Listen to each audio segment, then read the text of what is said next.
Vous vous êtes jamais demandé comment de grands groupes comme McDo ou Starbucks en sont arrivés à un tel niveau de développement aujourd'hui? Comment ont-ils fait pour autant se développer, pour avoir autant de points de vente partout? Parce que par exemple, si on prend l'exemple de McDo, et c'est ce qu'on va suivre tout au long de la vidéo, dans toutes les grandes villes, dans tous les endroits qu'on connaît, ou en tout cas dès qu'on a une ville en tête, il y a forcément un McDo quelque part dans cette ville, ou même des fois plusieurs à des endroits très rapprochés. J'ai un endroit pas très loin de chez moi, il y a 2 McDo à 500 mètres d'écart.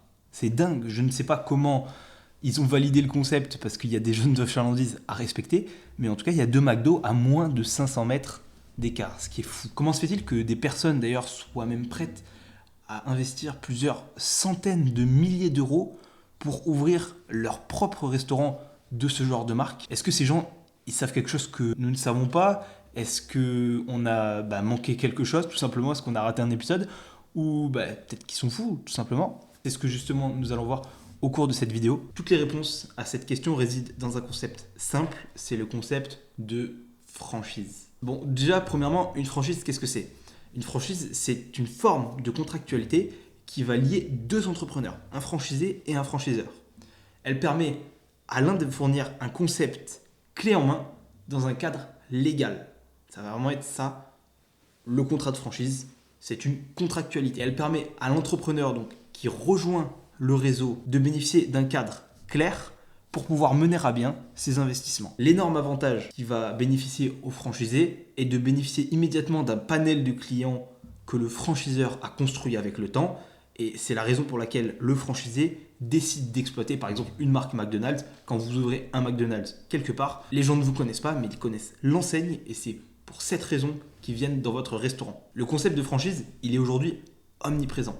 Même si vous n'avez pas l'impression d'en voir partout, ou en tout cas vous n'en avez pas la connaissance, sachez qu'il y en a énormément. Pour exemple, McDonald's est extrêmement développé en France. Il y en a des centaines de restaurants et McDonald's exploite un système de franchise bien rodé avec des règles strictes et un système très complexe d'ouverture. Premièrement, McDo, il sélectionne sur le volet leurs partenaires. Le droit d'entrée minimum pour McDonald's est aux alentours d'une centaine de milliers d'euros, il me semble.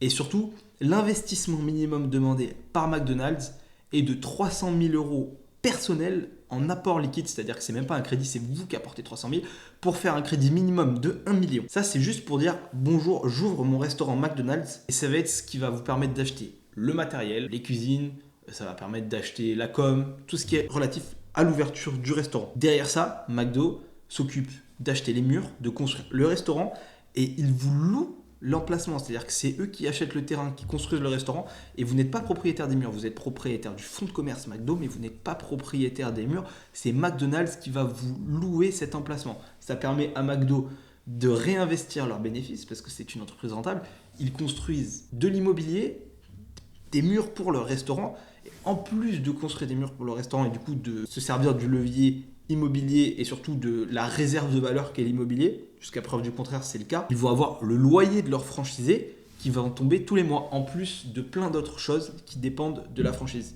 Donc c'est un business model qui est extrêmement rentable et c'est ce qui permet aux groupes comme McDo ou même comme Starbucks ou comme Burger King, des choses comme ça, ou des groupes comme ça, de grandir extrêmement rapidement. Bon, je pense que vous commencez à le comprendre, mais le concept de franchise, c'est un concept extrêmement puissant. Il va y avoir des avantages pour le franchiseur, pour le franchisé, et c'est ce qu'on va justement voir juste maintenant. Déjà, pour le franchisé, il va bénéficier de quelque chose qui est très important, parce que souvent des franchisés, ce sont des personnes qui ont des sous à investir, qui souhaitent rejoindre un réseau, mais qui n'ont pas forcément l'expérience, pas forcément le temps. Des fois, ça peut être juste des personnes qui investissent de l'argent et qui mettent des personnes pour eux-mêmes dans les restaurants. Mais donc, c'est des personnes qui ne sont pas expertes dans le domaine et qui recherchent justement une expertise. La expertise que leur apporte par exemple McDonald's dans notre exemple. Ils vont pouvoir bénéficier d'un sourcing fournisseur, de recettes qui sont déjà bien établies, qui devront d'ailleurs respecter. Ils vont pouvoir bénéficier de l'image forcément de marque, d'un panel de clients qui est déjà acquis et bien évidemment d'un modèle, d'un business model qui est rentable et qui a fait déjà ses preuves. Maintenant, pour le franchiseur, et c'est là où vraiment, selon moi, le concept de franchise est extrêmement puissant, c'est que déjà, le franchiseur, lui, il va multiplier sa visibilité. Forcément, si vous ouvrez plusieurs points de vente, il va y avoir de plus en plus de visibilité pour votre marque. Et là où c'est très puissant, c'est que, comme je vous l'ai dit, les investisseurs, ou en tout cas les partenaires McDo, ils sont obligés d'apporter 300 000 euros personnels. Alors là, c'est presque l'extrême, j'ai envie de dire, mais dans tout type de franchise, en général, vous avez un apport personnel. C'est comme une preuve d'engagement pour la marque, que vous apportez de l'argent personnellement, et c'est la preuve pour justement le franchiseur que vous allez vous impliquer. Et oui, si vous ramenez 300 000 euros et que vous empruntez 1 million, vous ne faites pas ça pour perdre de l'argent. Donc le but, ça va être de rentrer dans votre investissement, et pour ça, il va falloir gérer correctement l'entreprise, gérer correctement le management des équipes, gérer correctement le restaurant, proposer un produit sain, proposer une salle propre, bref. Vous allez embellir l'image de la marque parce que vous voulez vous y retrouver. Et c'est là que c'est extrêmement puissant. De plus, l'avantage pour le franchiseur, c'est quand il propose une franchise et quand vous signez un contrat avec lui, très généralement, vous avez des royalties à reverser au franchiseur, c'est-à-dire qu'à partir d'un seuil de rentabilité déterminé dans le contrat, vous allez tous les mois reverser une partie de votre chiffre d'affaires au franchiseur. Ça va permettre de lui pouvoir avoir des revenus passifs et c'est comme un droit d'exploitation de la marque qui est normal. Vous exploitez une marque qui est connue, vous avez un énorme avantage à exploiter cette marque. Tout ça se paye et c'est ce que représentent justement les royalties. Comme vous l'avez vu dans le titre, je suis actuellement moi en train de développer ma propre franchise. Donc il faut savoir que moi je développe depuis plusieurs années un concept en restauration rapide. Je développe ces boutiques en nom propre, j'en ai 2. Mon but actuellement, ça va être de me développer le plus rapidement possible. C'est la raison pour laquelle j'ai décidé de franchiser mon concept et donc de grandir plus rapidement. Du coup, pourquoi j'ai envie de créer ma propre franchise et pourquoi je fais ça? Parce que vous allez voir que c'est quand même quelque chose d'assez lourd et d'assez complet. La vraie raison pour laquelle j'ai décidé de créer ce concept de manière franchisée va être la scalabilité. La scalabilité, qu'est-ce que c'est? Je pense que vous avez déjà entendu ce terme. La scalabilité, c'est tout simplement un terme utilisé en entreprise pour désigner la capacité d'une entreprise à s'adapter et à croître de manière efficace en réponse à une augmentation de la demande de ses produits ou services. C'est beaucoup de mots pour pas dire grand chose, mais en gros tout simplement pour vous expliquer, la scalabilité ça va être la recherche d'augmenter ce qu'on fait, d'augmenter ce qu'on propose à notre clientèle, tout en accélérant le concept. C'est-à-dire que moi aujourd'hui j'ai pu remarquer que en ouvrant mes 2 boutiques, qu'il y avait énormément de choses qui dépendaient pas de moi. Il va y avoir des bureaux de contrôle, il va y avoir des commissions de sécurité, il va y avoir des actes notariés, il va évidemment y avoir des engagements auprès de la banque. Quand on s'engage auprès de la banque, on n'a pas un levier bancaire infini.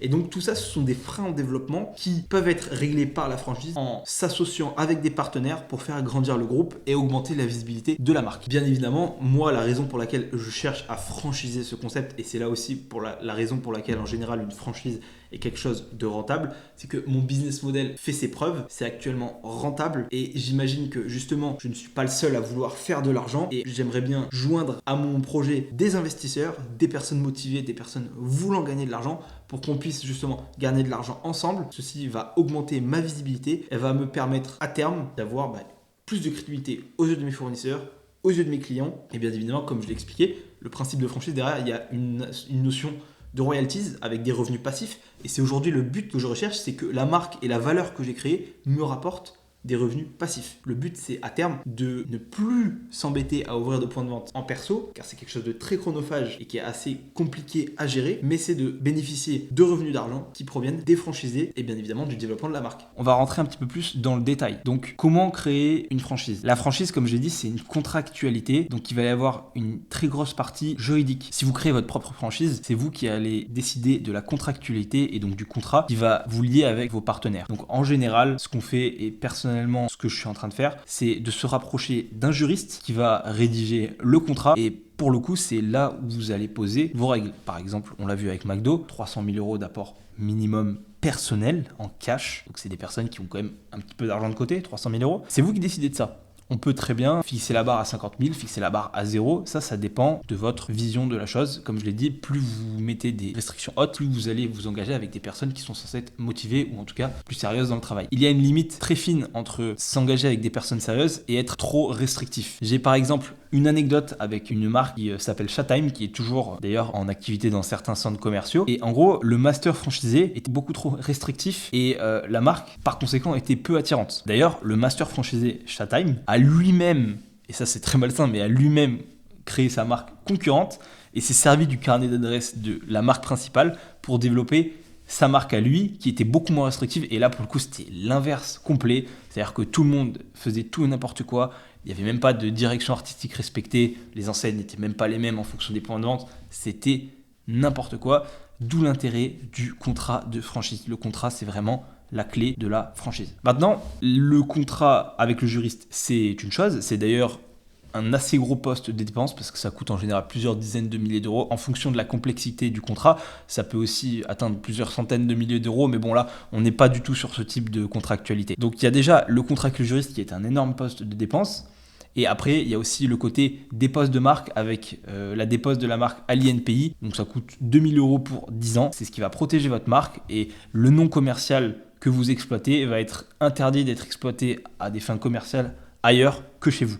Et vous détenez le droit de donner le droit d'exploitation et c'est ce que vous allez d'ailleurs signer avec vos franchisés pour justement, si un jour un franchisé ne respecte plus le contrat, vous lui tombez l'enseigne. Vous avez le droit de lui dire, voilà, tu n'exploites plus l'enseigne car tu ne respectes plus mon contrat. Dans l'importance de la création d'une franchise, comme je l'ai dit, ça va être d'apporter une valeur ajoutée à vos franchisés. Il va y avoir une énorme partie sourcing fournisseur, recherche d'emplacement, contact. Moi, par exemple, dans mon cas précis, la marque que j'exploite a des tarifs négociés avec des fournisseurs par rapport à des volumes que je passe, par rapport à une certaine ancienneté que j'ai chez eux, avec une force de négociation, avec une crédibilité que j'ai.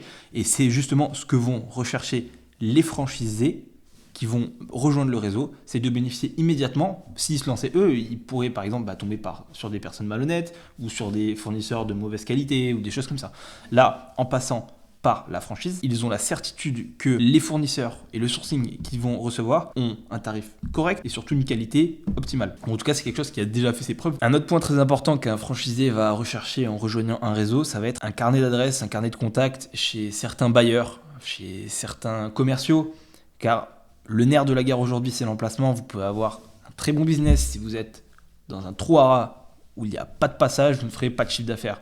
Il faut avoir un emplacement avec un certain flux et surtout une cohérence. Si vous êtes dans une gare, il y a beaucoup de flux, mais vous n'allez pas forcément faire beaucoup de business parce que les gens sont pressés. Si vous êtes dans un centre commercial, ou moi par exemple, c'est des centres commerciaux où il y a pas mal de gens qui se promènent, ça va être vraiment des très bons emplacements. C'est souvent des emplacements qui sont extrêmement convoités, qui sont extrêmement chers et les bailleurs passent par leur connaissance ou en tout cas par des personnes qui sont mandatées pour rechercher et ça en général c'est beaucoup de bouche à oreille. Donc quand vous rejoignez un réseau en tant que franchisé, vous allez en général rechercher ce genre d'informations et ce genre d'avantages chez votre franchiseur. Donc voilà un peu les différentes étapes par lesquelles je suis actuellement en train de passer pour moi-même monter ma propre franchise. Évidemment, ça représente certains investissements, ça représente une certaine forme de prise de risque non négligeable. Mais comme je vous l'ai expliqué avec l'exemple de McDo, c'est une étape qui est nécessaire pour atteindre des niveaux de développement colossaux. McDo ne serait jamais arrivé à ce stade-là s'il n'avait pas mis en place ce système. N'hésitez pas à me dire en commentaire si ça vous intéresse de savoir plus en détail ce que je fais, ce que je propose dans mes points de vente, ce qui se passe sur le terrain. N'hésitez pas à liker la vidéo, à la partager et également à me donner tout autre retour en commentaire. Je sais encore mes débuts sur YouTube, j'ai encore plein de choses à apprendre, donc je suis avide de connaissances, avide de votre retour et je vous dis à bientôt.